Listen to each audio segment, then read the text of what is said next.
But we've gone from being 90% self-sufficient in fuel 20 years ago. What do you think about national security in terms of safeguarding the borders from a defence point of view? Yeah, I'm glad you got there, because a few minutes ago I was thinking about exactly this. We're about to spend $365 billion, I think, on these nuclear submarines. People like toys. Governments like toys. They just like buying toys. Our nation, back in July, was down to 24 days of fuel inside the country. I think we're a bit over 30 days fuel at the moment. We talk about cyber security, we talk about submarines, we talk about missiles, we talk about defending our nation. The Chinese have demonstrated, and if the threat was from China, that they can actually circumnavigate our country. Yeah. And we didn't even have a ship that was capable of getting out there and following them because our navy is so depleted. Our fuel is coming out of India and Singapore.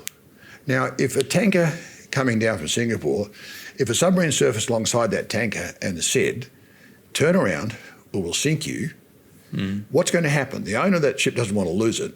And if he knows he's going to be sunk if he continues on, he'll turn around and go back to Singapore. In 30 days, our nation would be on its knees.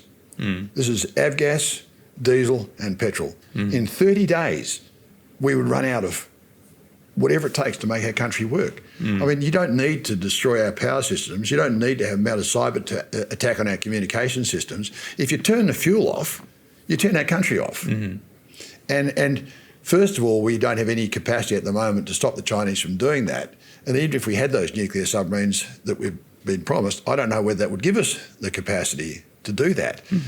But we've gone from being 90% self-sufficient in fuel 20 years ago to 10% today. And I flew over a refinery in Geelong a little while ago. It's all going rusty. It's one that died.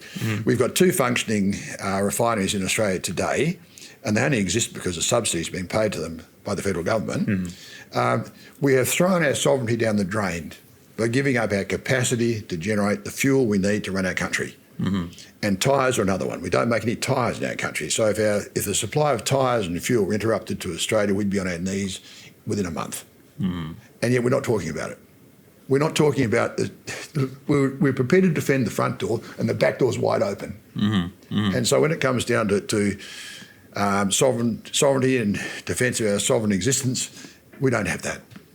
And people don't want to know about it, because if you discuss why these refineries shut, you run up against so much government policy about wages, about every imposition that government can think about placing on our manufacturing system.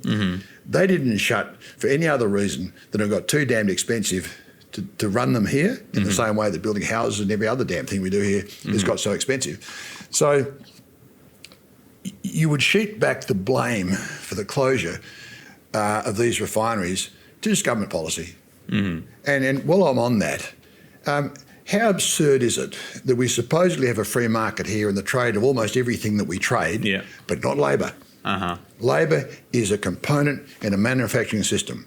And when the federal government mandates what you must pay someone to work in your factory or on your property, you've got a problem. And we were confronted with this back in June, July. We employed 2 backpackers. One could speak a bit of English, the other one not a bloody word. They said they were highly skilled in the building trade. They couldn't mix a wheelbarrow full of concrete. They were totally inexperienced, and all the qualification they said they had turned out to be just self-selling. We used them to do what we could do, and in the end, boys, it's over, can't use you anymore. You're not up to the skill level that you said you were and that I need. But I was mandated to pay them $25 an hour.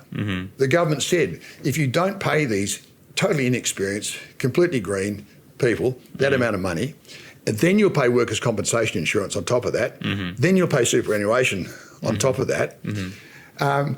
Quite honestly, if they were highly skilled and I could use them to do the farm work we need, not highly skilled, you don't need to be, just skilled, to do the work that we needed to be done, they'd have still been there. But when the government said that you must pay them that amount of money, that ended their employment prospects. And I'm prepared to take staff on, but I need to determine what I think they're worth to me. They need to determine whether they want to work for me for that amount of money, because it's their labour they're selling. And this is a contract between me and the people that I might employ. The government ought not to be in the middle of that, because that's what's killing so much of what we're trying to do in our country, the cost of labour.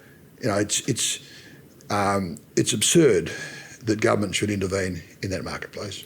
And